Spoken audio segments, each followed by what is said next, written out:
오늘 주시는 하나님의 말씀 마태복음 26장입니다. 26장 31절에서 35절까지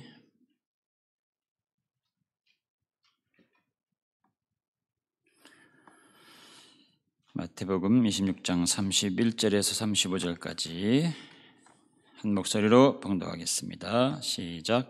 그때 예수께서 제자들에게 이르시되 오늘 밤에 너희가 다 나를 버리리라. 기록된 바 내가 목자를 치리니 양의 떼가 흩어지리라 하였느니라. 그러나 내가 살아난 후에 너희보다 먼저 갈릴리로 가리라. 베드로가 대답하여 이르되 모두 주를 버릴지라도 나는 결코 버리지 않겠나이다. 예수께서 이르시되 내가 진실로 내게 이르노니 오늘 밤 닭 울기 전에 내가 3번 나를 부인하리라. 베드로가 이르되 내가 주와 함께 죽을지언정 주를 부인하지 않겠나이다 말하니라. 아멘.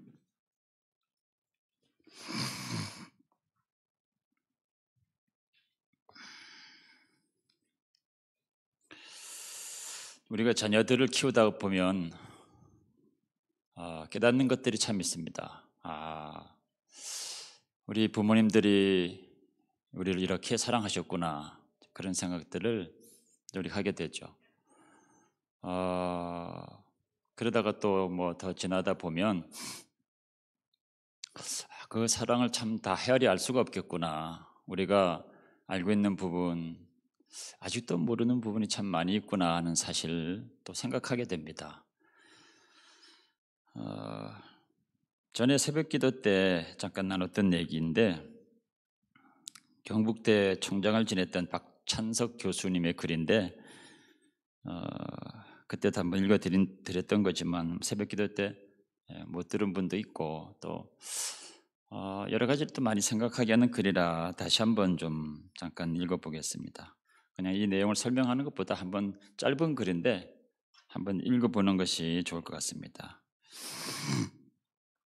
내 고향은 경남 산청이다. 지금도 비교적 가난한 곳이다. 그러나 아버지는 가정 형편도 안 되고 머리도 안 되는 나를 대구로 유학을 보냈다. 대구 중학을 다녔는데 공부가 하기 싫었다. 1학년 8반. 석천은 68명 중에 68등 꼴찌를 했다. 부끄러운 성적표를 가지고 고향에 가는 어린 마음에도 그 성적을 내밀 자신이 없었다. 당신이 교육을 받지 못한 한을 자식을 통해 풀고자 했는데 꼴찌라니. 끼니를 제대로 잊지 못하는 소장농을 하면서도 아들을 중학교에 보낼 생각을 한 아버지를 떠올리면 그냥 있을 수가 없었다. 그래서 잉크로 기록된 성적표를 68등이 아닌 1등으로 고쳐 아버지께 보여드렸다. 아버지는 보통 학교도 다니지 않았으므로 내가 1등으로 고친 성적표를 알아차리지 못할 것으로 생각했다. 대구로 유학한 아들이 집으로 왔으니 친지들이 몰려와 찬석이는 공부를 잘했더냐라고 물었다. 아버지는 앞으로 봐야지, 이번에는 어쩌다 1등을 했는가 배라고 했다. 명순이, 아버지 이름이 명순인가 봅니다. 명순이는 자식 하나는 잘 뒀어. 1등을 했으면 책거리를 해야지 했다. 당시 우리 집은 동네에서 가장 가난한 살림이었다. 이튿날 강에서 멱을 감고 돌아오니 아버지는 한 마리뿐인 돼지를 잡아 동네 사람들을 모아놓고 잔치를 하고 있었다. 그 돼지는 우리 집 재산 목록 1호였다. 기가 막힌 일이 벌어진 것이다. 아버지 하고 불렀지만 다음 말을 할 수가 없었다. 그리고 달려나갔다. 그 뒤로 나를 부르는 소리가 들렸다. 겁이 난 나는 강으로 가 죽어버리고 싶은 마음에 물속에서 숨을 안 쉬고 버티기도 했고 주먹으로 내 머리를 내리치기도 했다. 충격적인 그 사건 이후 나는 달라졌다. 항상 그 일이 머리에 맴돌고 있었기 때문이다. 그로부터 17년 후 나는 대학 교수가 되었다. 그리고 나의 아들이 중학교에 입학했을 때, 그러니까 내 나이 45세가 되던 어느 날, 부모님 앞에 33년 전의 일을 사과하기 위해 어머니, 저 중학교 1학년 때 1등 했던 것은요 하고 말을 시작하려고 하는데 옆에서 담배를 피우시던 아버지께서 알고 있었다, 그만해라, 손자 민우가 듣는다 라고 하셨다. 자식의 위조한 성적을 알고도 재산 목록 1호인 돼지를 잡아 잔치를 하신 부모님의 마음을 박사이고 교수이고 대학 총장인 나는 아직도 감히 알 수가 없다. 공감하시리라고 믿습니다. 부모님들의 그 사랑과 깊은 마음들을 우리가 다 헤아려 알지 못하죠. 어떤 때는 이렇게 나를 사랑하셨구나 생각을 하다가도 다 헤아려 알지 못하는 부분이 참 많습니다. 사순절 이맘때가 되면은 우리 십자가를 많이 생각하게 됩니다. 십자가를 지실 때 주님의 사랑이 절정으로 나타났던 그때인데 함께하던 제자들은 다 주님을 떠나고 주님을 버리고 그 곁에 있지 않게 됩니다. 그러나 주님께서는 다시 그들에게 오셔서 주님의 사랑이 어떠한 것인지를 다 드러내 보이시죠. 그런 것을 볼 때마다 주님께서 우리를 사랑하시는구나. 주님께서 모든 것들을 다 알고 계시고 우리를 사랑하시는구나.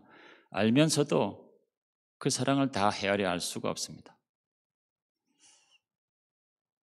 저의 삶을 놓고 볼 때도 지난 시절을 생각해 보면 그때 그 모든 일들을 주님이 다 알고 계셨구나 하는 생각과 주님께서 나를 그렇게 사랑하셨구나 라고 하는 것 깨닫게 되면서도 그 깊은 사랑을 다 헤아려 알 수가 없습니다.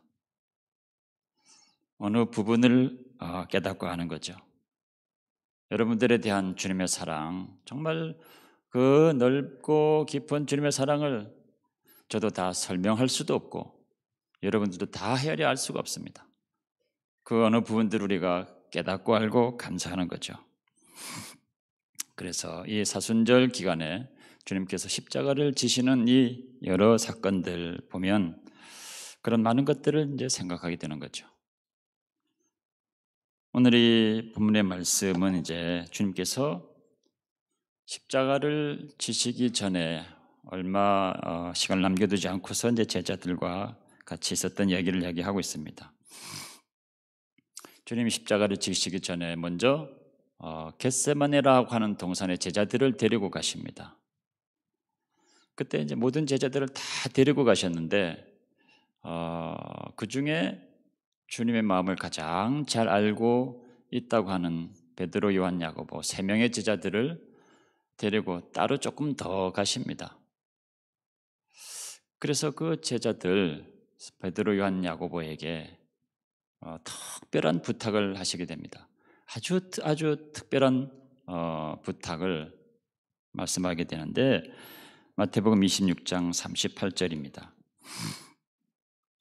내 마음이 심히 고민하여 죽게 되었으니 너희는 여기 머물러 나와 함께 깨어 있으라.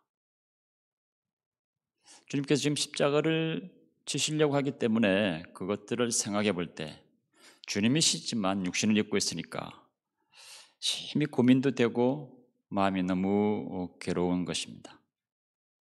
그래서 이 세 명의 제자들에게 여기 머물러서 나와 함께 깨어 있으라 이런 부탁을 하신 겁니다. 나와 함께 깨어 있으라 이 얘기는 41절에 보면은 깨어 있어 기도하라 그랬던 거죠. 그러니까 주님과 함께 주님이 기도할 때 주님을 위해서 기도해 달라고 기도의 부탁을 처음으로 하신 겁니다. 그 세 명에게 세 명은 주님의 그 마음을 충분히 헤아려 알 수 있을 거라 주님 그렇게 기대를 하셨겠죠.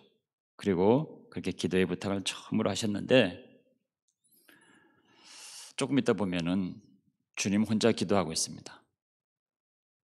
그 세 명에게 특별히 부탁을 했는데 세 명은 계속 피곤해서 졸고 있습니다. 주님은 계속 혼자 기도하고 있죠.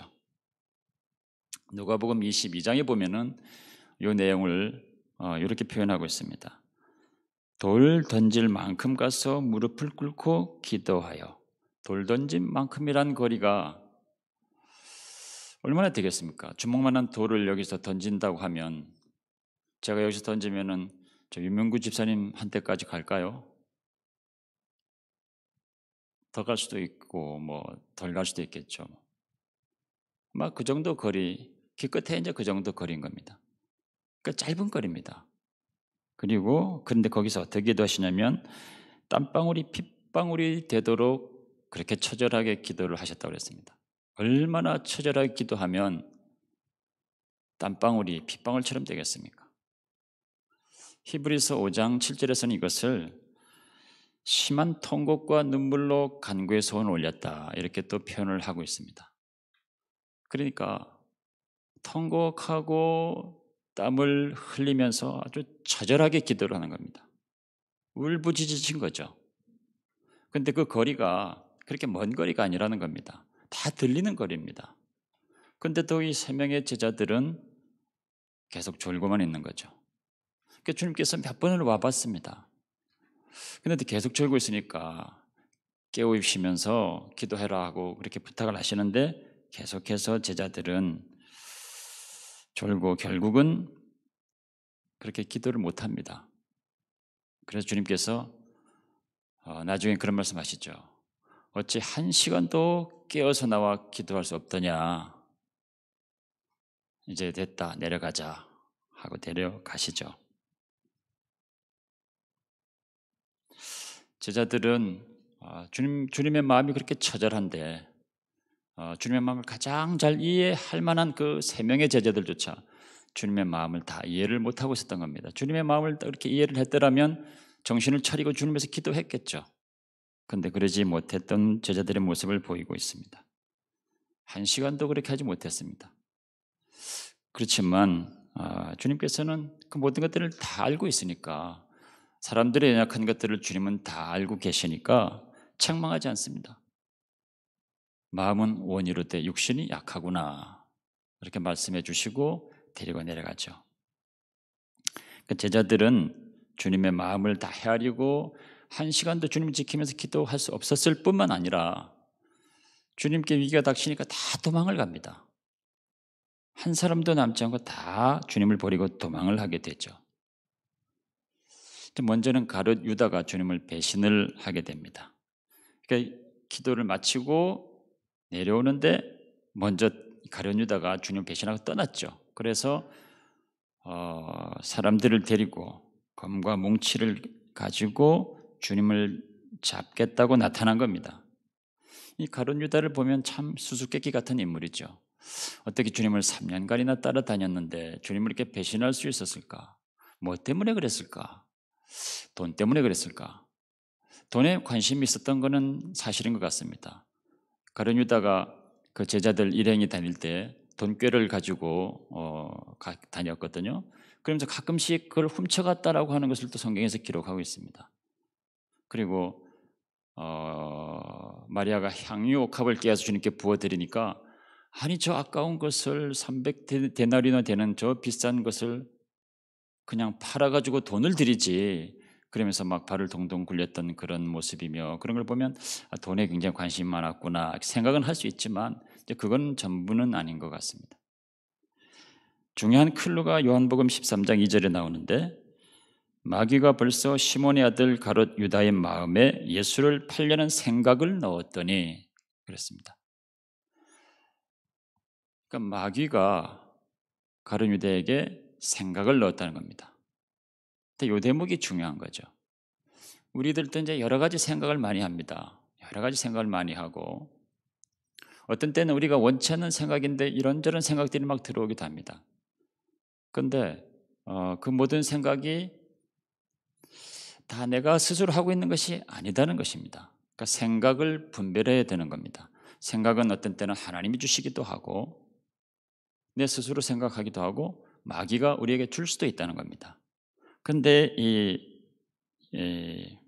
가룟 유다는 마귀가 주는 생각을 분별하지 않고 그냥 그걸 붙들은 것이죠. 우리에게 어떤 생각이 떠오르게 될 때, 충동이 있게 될 때 항상 그것을 분별해야 되는 겁니다. 이것이 어디로부터 온 것입니까? 이게 주님으로부터 온 것입니까? 아니면 어둠의 영으로부터 온 것입니까? 분별을 해야 되는 거죠. 좀 헷갈리는 생각들이 우리에게 날 때는 더더군다나 꼭 그렇게 하셔야 되죠. 하나님께 물어봐야 되는 거죠. 기도하면서 이게 어떤 겁니까? 물어봐야 됩니다. 가룟 유다는 그냥 그 생각, 떠오르는 생각 그냥 붙들고 그냥 그 길을 간 거죠. 그래서 이제 가룟 유다의 이야기를 볼 때마다 우리가 생각을 덜 분별해야 되겠구나. 이걸 이제 우리가 깨닫게 되는 겁니다. 가룟 유다 말고 나머지는 그러면 어떻게 됐을까? 나머지는 전부가 다 주님을 배반하고 또 떠나게 됩니다. 근데 그러기 전에 우리가 본문에서 읽었던 것처럼 주님께서 내가 십자가를 지고 죽을 거다 이런 말씀을 하시니까 제자들이 한결같이 우리는 주님 떠나지 않겠습니다. 그런 고백을 맹세를 하게 되는데요. 33절에 베드로가 가르되 다 주를 버릴지라도 나는 떠나지 않겠습니다. 베드로가 용감하게 다 이렇게 맹세를 합니다. 베드로만 그런 게 아닙니다. 35절에 보면은 모든 제자도 그와 같이 말하니라 그랬습니다. 그러니까 베드로를 포함해 가지고 베드로가 선창을 하고 모든 제자들 다 하나같이 우리도 주를 떠나지 않겠습니다. 맹세를 했다는 겁니다.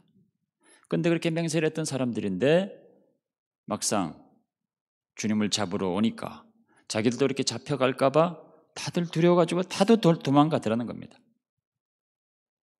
지금 우리가 마태복음 읽었지만 마가복음 14장 51절에 보면은 이런 말씀을 덧붙입니다. 한 청년이 배 혼니부를 버리고 벗은 몸으로 도망하니라. 마가가 쓰면서 자기 이름을 안 쓰고 한 청년이라 이렇게 얘기를 하고 있습니다. 이 제자들이 주님을 버리고 막 도망하던데 자기도 배 혼입을 뒤집어 쓰고 갔었는데 자기도 들켜가지고 그거 뺏기고는 벗은 몸으로 막 도망을 쳤는데 그게 자기거든요. 자기란 이름을 쓰지도 않고 정말 이 회한의 천 고백을 하고 있습니다. 나도 그들과 함께 나도 도망갔었다라는 고백을 덧붙이고 있는 거죠. 주님을 버리지 않겠다고 맹세했던 이 제자들이 다 두려움 때문에 다들 도망가더라는 겁니다. 이 제자들을 보면서 나머지 제자들을 보면서 우리가 또 생각하게 되는 것은 이 두려움이라고 하는 정체입니다. 두려움. 이 단순한 두려움이 아니고 정말 우리가 죽을 것 같은 두려움을 삶 가운데 맞이할 때가 있습니다. 각각의 상황은 너무너무 다르겠죠. 다른 상황 가운데 정말 죽고 싶은 상황, 죽을 것 같은 상황, 그런 두려움이 엄습할 때가 있습니다. 무엇이 다 잘못되어가지고 엉망이 되어서 그런 것이 찾아올 수도 있고요. 또 우리가 실수해서 그런 일들을 겪을 수도 있고 여러 가지 다양한 이유로 인해서 정말 죽을 것 같은 이 두려움이 찾아올 때가 있습니다. 그런데 이 두려움을 붙들게 되면 믿음이 다 떨어지게 됩니다. 이 가룟 유다는 그 생각을 붙들었는데요. 이 두려움은 우리 마음 가운데 자리하는 거죠. 우리 마음이 두려움을 붙들고 두려움에 붙잡히게 되면 믿음을 다 잃어버리게 됩니다. 가나안의 정탐꾼들이 가나안 정탐을 다 하고 나서 정탐한 모든 내용들을 이제 백성들에게 보고를 하죠. 정찰한 내용 자체는 다 맞는 내용입니다. 보고한 내용을 들어보면 제대로 다 보고 온 겁니다. 다 제대로 보고 와서 사실들을 잘 보고했음에도 불구하고 10명의 정탐꾼들은 그들이 그곳에 있는 안악자손들, 거인 같은 이 안악자손들을 보고 완전히 두려움에 사로잡힌 거죠. 그들이 주는 그 두려움에 압도를 당한 겁니다. 그 마음으로 그냥 두려움을 붙잡은 거죠. 붙잡힌 겁니다. 두려움에 붙잡히게 되면 믿음을 다 잃어버리게 됩니다. 그래서 그 땅에 대한 보고는 제대로 했는데 두려워가지고 그 땅을 악평을 하면서 보고를 마무리합니다. 이 땅은 쓸모없는 땅이다. 하나님께서는 매우 진노하셔서 40년 동안을 이제 헤매게 만들죠. 이 두려움이라고 하는 것이 우리 가운데 올 때 정말 죽을 것 같은 이 두려움이 올 때 그때는 꼭 주님을 붙들 때입니다. 그럴 때 두려움에 붙잡히지 말고 주님만 붙들고 십자가를 기억하고 주님만 붙들고 견디고 지나가는 겁니다. 주님을 붙들고 그 시간을 견디고 지나가는 겁니다. 그러면 다 지나가게 되어 있습니다. 주님을 붙들고 걸어가면 우리를 죽일 것 같은 두려움도 다 지나갑니다. 다 지나가게 되어 있습니다. 그러나 그때 주님을 붙들지 않고 가만히 무방비 상태로 있으면 두려움에 사로잡혀서 우리의 믿음을 다 잃어버리게 됩니다. 제자들 지금 다 그렇게 도망가고 있는 거죠. 사랑 안에는 두려움이 없나니 온전한 사랑이 두려움을 내어 쫓는다 그랬습니다. 사랑 안에는 두려움이 없나니, 그러니까 두려움을 붙들지 말고 주님의 사랑 가운데 거해서 사랑을 붙들어야 된다는 거죠. 베드로는 어땠을까요? 베드로는 지금 이 맹세를 제일 먼저 선창을 한 사람이 베드로입니다. 근데 역시 이 베드로이기 때문에 다른 제자들은 다 도망가는데 베드로는 도망가지 않고 주님을 따라갑니다. 그래서 계속 따라가 봅니다.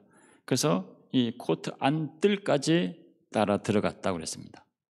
근데 더 이상은 못 가고 거기에서 이제 들키게 됩니다. 한 비자 여종에게 들키게 돼서 너도 그 예수님과 같이 있었구나 알아봅니다. 베드로를. 베드로가 아니다 하고 손사래를 치고 그 자리를 피하죠. 다른 곳에 가 있었더니 또 들켰습니다.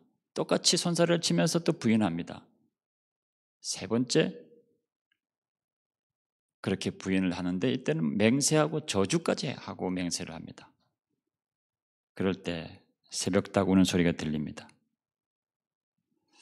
그때서야 주님이 하신 말씀이 생각이 나는 겁니다. 너가 닭 울기 전에 3번 나를 부인하리라. 이 말씀 생각이 나면서 통곡을 하게 되죠. 베드로는 정말 철저하게 무너지게 됩니다. 다른 제자들이 다 떠나갈 때 자기는 끝까지 쫓아갔는데 그 제자들보다 더 처절하게 무너지는 겁니다.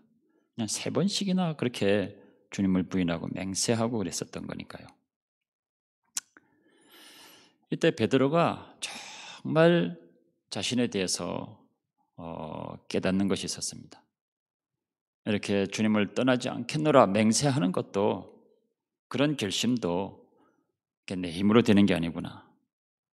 내 힘으로 주님과 함께 있겠노라 하는 결심도 이게 내 힘으로 되는 게 아니구나. 아주 철저히 깨닫게 되죠. 그러니까 지금 우리가 이 자리에 있는 것도 우리가 결심해서 이 자리에 있는 것이 아닙니다. 우리가 이 교회를 지킨 것도 우리가 결심해서 그렇게 된 것이 아니라는 것입니다. 다 주의 은혜입니다. 우리 힘으로는 아무것도 할 수 없습니다. 이 자리에 주의 은혜를 바라보고 믿음을 가지고 있는 것도 다 주의 은혜입니다. 베드로는 그것을 너무너무 처절하게 깨닫고 있습니다. 이것은 나중에 이제 사도행전으로 가게 되면 이 베드로를 중심으로 굉장한 일들이 벌어지죠. 안진뱅이가 일어나고 수천 명이 예수님께로 돌아오고 하는 놀라운 역사들이 막 일어납니다. 베드로가 죽은 자도 살리고 그러죠. 그런 것들이 있었지만 베드로는 교만하게 그렇게 자기를 높이거나 그러질 않습니다. 이전에 이렇게 정말 처절하게 자기가 아무것도 아니라고 하는 사실, 자기 힘으로는 정말 아무것도 할 수 없는 그런 존재라고 하는 사실을 철저하게 경험을 했기 때문에 자기에게 무엇이 나타나도 그건 주님께서 그렇게 하시는 거구나 하는 것을 분명히 깨닫게 되죠. 그런 면에서 본다면 우리 인생의 어떤 실패한 흔적조차도 주님께 다 올려드리게 되면 남은 시간들은 하나님께서 은혜로 우리를 채워주십니다. 이제 주님은 그런데 십자가를 끝까지 지시고 그 자리를 지키죠. 제자들은 다 떠나갔는데 주님은 그 자리를 떠나지 않습니다. 십자가의 자리, 자기의 자리를 떠나지 않고 십자가를 지고 제자들을 위해서, 온 인류를 위해서 다 피를 흘립니다. 그때 주님께서 겪으셨던 것이 단순히 육체의 고통 그것만이 아니라 사랑하는 제자들이 자기를 다 떠나가고 배신하고 그랬던 것을 주님도 그 사실이 고통스럽지 않았겠습니까? 근데 그런 것들까지 다 견디신 거죠. 그리고 그 피를 다 쏟으면서 그런 것까지도 다 용서를 하신 겁니다. 우리가 이민 생활하다 보면은 사람들에게 배신을 당하는 일들도 종종 경험하게 됩니다. 그런 경우도 사람들에게 배신을 당하고 했던 그런 경험조차도 주님의 마음을 이해할 수 있는 그런 기회가 되는 겁니다. 주님도 그와 같은 것들을 다 겪으신 거죠. 그 마음을 우리가 어떻게 헤아릴 수 있겠습니까? 그런데 우리가 사람들에게 겪는 그런 크고 작은 일들을 통해서 주님의 그 마음을 우리가 조금 이해하게 되는 겁니다. 그래서 주님의 그 마음을 우리가 가지고 용서하고 이해하려고 하게 될 때 주님께서 우리에게 주님의 마음을 주시고 그 모든 우리의 아픈 상처들도 다 치유해 주시게 되는 겁니다. 주님이 십자가에 달린 자리에 요한은 나중에 찾아오게 됩니다. 자기가 도망가던 그 걸음을 돌이켜서 회개하는 마음으로 십자가 아래로 찾아오게 되죠. 그때 주님께서 그 요한을 바라보고 나머지 애들은 어디 있냐 묻질 않습니다. 왜 너 혼자만 여기 왔냐 그렇게 얘기를 하지 않습니다. 단지 마리아를 너에게 부탁한다 이런 말씀을 요한에게 하시죠. 주님은 벌써 다 용서하신 겁니다. 다 용서하시고 제자들의 그런 연약함도 다 용서하셨기 때문에 그들을 원망하지도 않고 묻지도 않는 것이죠. 주님의 사랑이 이렇게 우리가 생각할 수도 없을 만큼 큰 거죠. 그러고는 이제 주님께서 부활하셔서 제자들에게 다 이제 찾아오게 됩니다. 제자들은 다 그렇게 주님을 떠나고 그랬는데요. 주님은 부활하셔가지고 부활하시면 이제 승천해서 아버지께로 가면 되는 겁니다. 주님의 사역은 다 완성하셨거든요. 근데도 가끔 제자들에게 몇 번 나타나십니다. 그럼 주님이 부활하시고 승천하기 전까지 이 땅에서 머물고자 하는 그 시간, 그것이 이 땅에서 꼭 필요한 것이었으면은 다시 또 제자들과 함께 그렇게 옛날처럼 그렇게 하시면 되겠죠. 근데 그러지 않고 가끔 제자들이 있는 곳에 가끔 3번을 그렇게 나타나십니다. 그 얘기는 주님은 그냥 다 끝나셨기 때문에 이제 승천하시면 되는 겁니다. 근데 제자들을 아직 그렇게 마음이 무너져 있는 제자들을 두고 갈 수 없어서 그 무너진 제자들의 마음을 세우기 위해서 몇 번 더 방문을 하신 거죠. 그게 요한복음 20장과 21장에 그 내용들이 쭉 기록이 되어 있습니다. 첫 번째로 주님이 방문하셨을 때는 주님이 부활하신 날, 바로 그날 저녁입니다. 제자들이 두려워하고 또 죄책감에 자책감에 염려와 근심으로 모여있는 그곳에 주님께서 그날 저녁에 나타나시죠. 그래서 너에게 평강이 있을지어다 말씀하십니다. 불안하고 두렵고 또 자책하는 제자들에게 얘들아 괜찮다 이렇게 말씀하시는 거죠. 주님은 그들의 연약한 것을 다 알고 있는 겁니다. 그런 말씀을 하셨는데 그 자리에 또 도마가 자리를 비우고 없었습니다. 그러면서 도마가 제자들에게 나는 그 믿을 수 없다. 보지 않고 믿을 수 없다. 근데 그런 소리조차 주님도 다 들으시죠. 참 신기한 것이 도마가 주님께 얘기한 것도 아닌데 자기들끼리 한 얘기인데 주님은 그 한마디를 들으시고 다시 도마 때문에 또 제자들을 만나러 오십니다. 우리가 아무 생각 없이 우리끼리 한 말도 주님은 다 듣고 계시고 다 알고 계신다고 하는 사실입니다. 이왕이면 우리가 믿음의 말을 해야 되지 않겠습니까? 도마 때문에 다시 오신 주님께서 도마에게 너는 보지 않고 믿는 것이 복된 것이다. 도마가 직접 예수님 만져보라고 다 하시면서 하신 말씀이죠. 보지 않고 믿는 자가 복된 것이라. 나는 믿는 자가 되라 이 말씀을 하시죠. 우리 눈에 보이는 것이 전부가 아닙니다. 보이지 않는 것이 정말 중요한 것이죠. 정말 주님의 귀한 것들은 우리 눈에 다 보이질 않습니다. 눈에 보이는 것들은 어떤 면에서는 다 그림자일 뿐인 거죠. 보이지 않는 많은 이 세계가 있는 것입니다.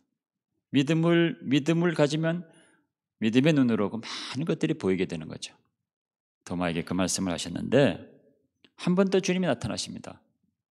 왜냐하면 이 베드로 때문에 이 베드로가 3번이나 이렇게 주님을 부인하는데 3번이라고 하는 것이 성경에서 3번 이 3이라는 숫자는 아주 특별합니다. 이게 완전수라 이렇게 얘기를 하거든요.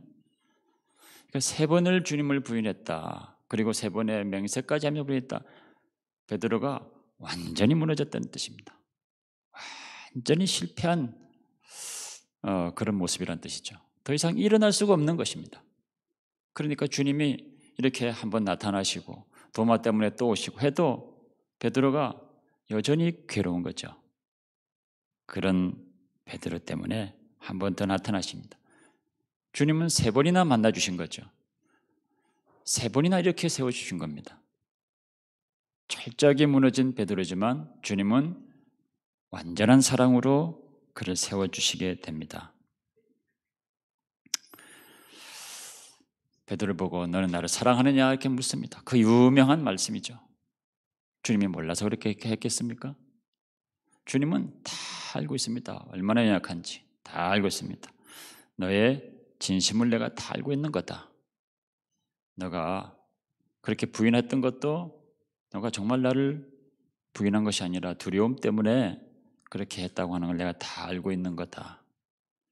그런 이야기입니다. 그런 얘기를 3번씩이나 이렇게 물어주신 것은 3번이나 이렇게 고백을 하게 하시고 하는 과정을 통해서 그 모든 깊은 죄책감과 이런 것들을 정죄감과 이런 것들을 다 씻어주는 거죠. 다 씻어주시고 모든 허물 다 씻어주시고 주님께서 얼마나 제자들을 사랑하시는지를 보여주신 겁니다. 그들의 연약함과 부족함에 대해서 책망하지 않고 그 모든 것들은 다 알고 이해하시면서 위로해 주시고 그런 수치와 허물까지도 다 씻어주시는 그런 일들을 이렇게 몇 번의 만남을 통해서 그렇게 하셨던 거죠. 우리들에게도 동일한 것입니다. 우리들도 주님을 따라가는데 얼마나 많이 넘어지기도 하고 또 주님을 실망시키기도 하고 우리가 또 죄 가운데 빠지기도 하고 그런 일들이 얼마나 수없이 반복이 됩니까?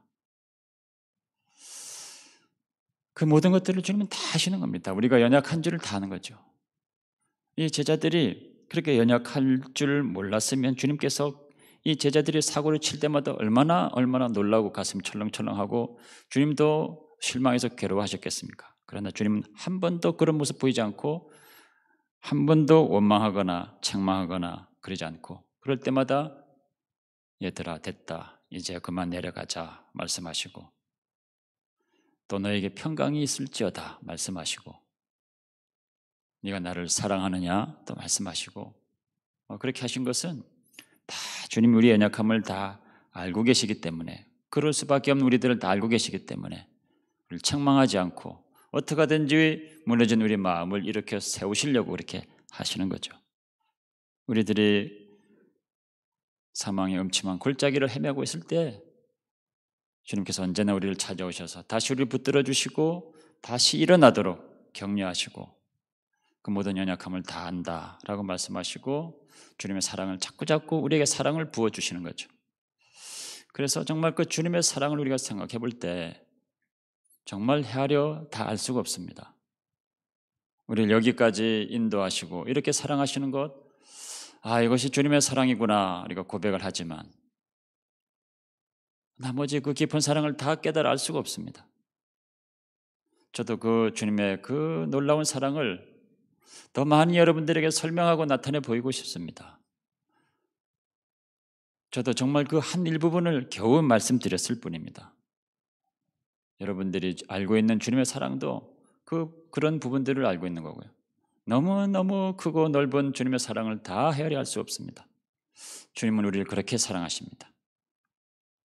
우리가 주님을 떠날 때도 주님은 우리를 떠나지 아니하시고 우리가 주님을 부인할 때도 주님은 우리를 부인하지 아니하시고 한 번 우리를 실망시키지 않고 우리를 붙들어 주십니다.